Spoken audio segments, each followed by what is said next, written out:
Hello everyone, I'm Professor Hatter, and I'm just doing a quick introduction section here. I'm just standing in my garage. I just had to make this quick little segment for the intro to the video. If you follow myself and also Major League Hats, by the way, if you're not subscribed to either one of us, then please do, especially Major League Hats because he's got such a great hat channel going on. But him and I have gone back and forth with the argument of the value and the hobby of autographs. Major League Hats, he lives out in California, out in the Bay Area, big Giants fan. He's very into autographs. And for myself, I'm not a huge autograph person. I would say only because of my dad's story of not getting an autograph from one of the biggest players in not only Chicago sports history, but probably NFL and probably all of sports, I would say. Maybe that's stretching it, but point is, I don't seek out autographs, really. It's just not my thing, and even without my dad's, his story, his background of, not being an autograph hound, it wouldn't have influenced me. That it's just not my thing.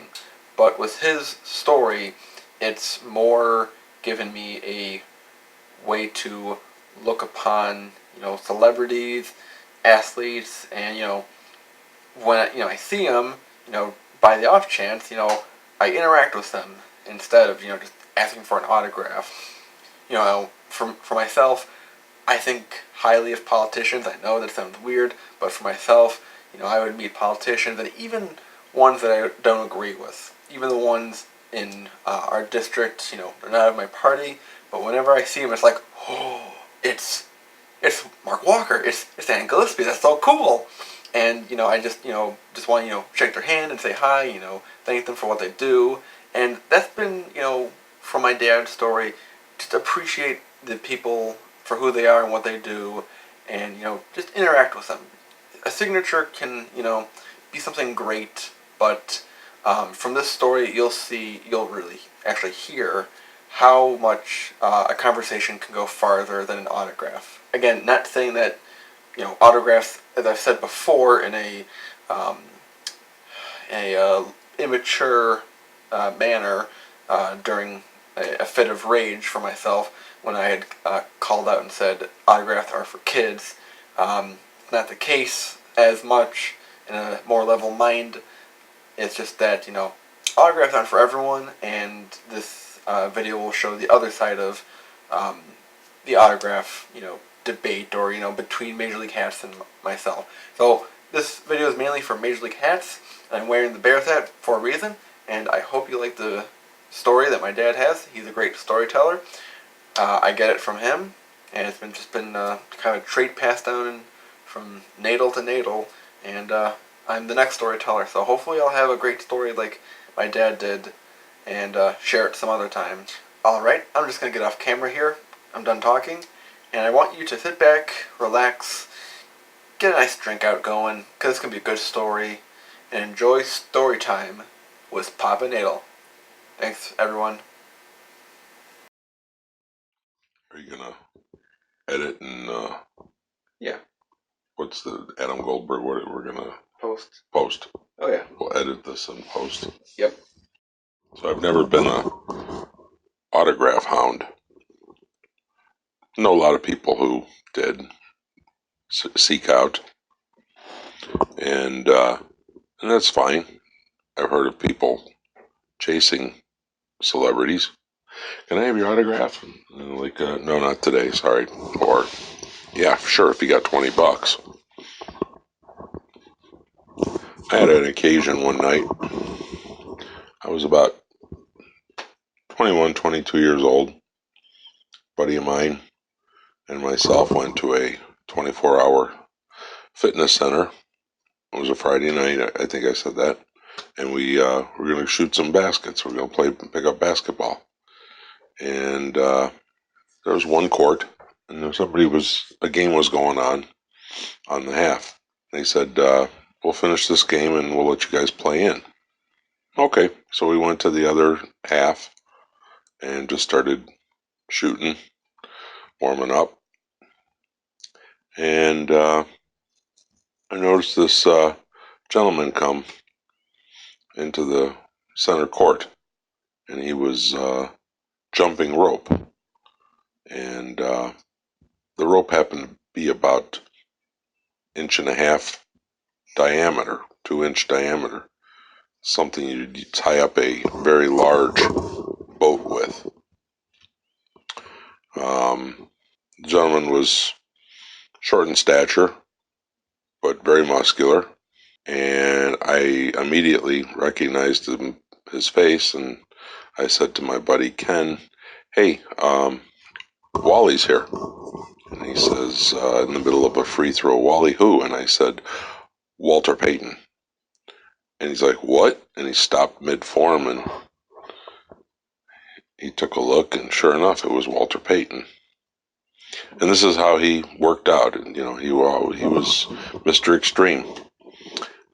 He would run vertically up a hill right near that health club, and it was later dubbed Payton's Hill because it was such a vertical climb, and that's what he would do. And he'd put rocks in his pockets and weigh himself down and do it, or he'd carry things with him as he was doing it, and he would do it in the heat of the day, noon, 1 o'clock, 2 o'clock. That's how he worked out. But anyway, so by now, the half-court basketball game has stopped. And they're all like, "Hey, Walter, what's going on?" And he's like, "Hey, I just came to work out, maybe play some basketball." He goes, "You guys gonna, let us play?" And they're like, "Yeah, sure. Let's reteam and go for it."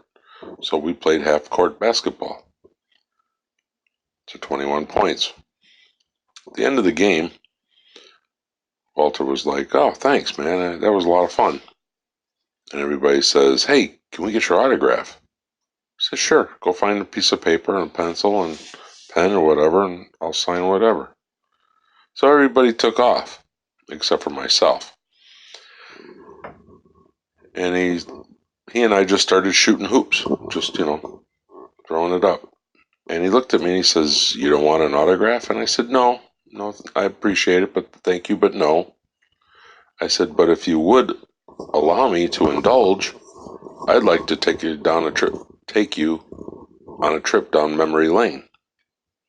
And he looked at me funny and said, "How are we going to do that?" And I said, "Well, you used to come to Showbiz Pizza Place." Showbiz Pizza Place was a predecessor to Chuck E. Cheese. And your son Jared was about 2 years old. And you used to either drive your Porsche NFL 34 or license plates, or your Lamborghini that you got from Kangaroos, the shoe. And he's looking at me funny like, "What the heck?" And I said, "Well, I used to work at Showbiz." And he's like, "Yeah." And I said, "You used to come in there with Connie, your wife, and Jared. This is before your daughter Brittany was born.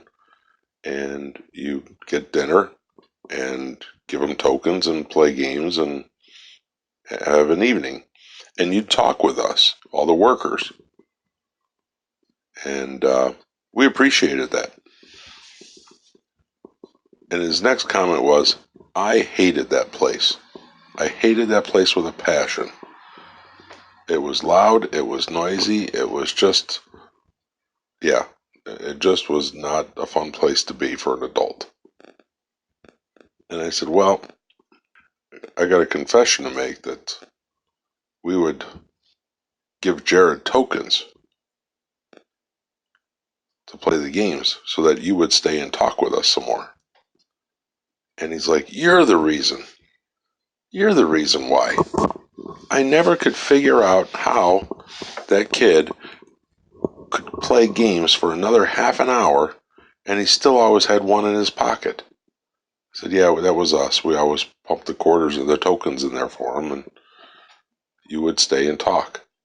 Oh, Well, by now, and at this point in the conversation, all the guys who were playing basketball have come back, and they're all standing around Walter and I talking. And the two of us are just face to face having this great conversation, laughing, joking, and they're all just like, "What the heck is going on?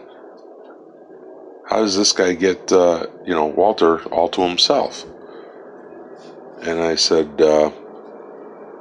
the other thing that part of memory lane is you had a boy living down the street from you.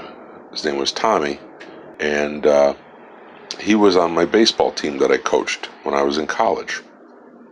So a couple of buddies and myself, we decided we wanted to coach baseball.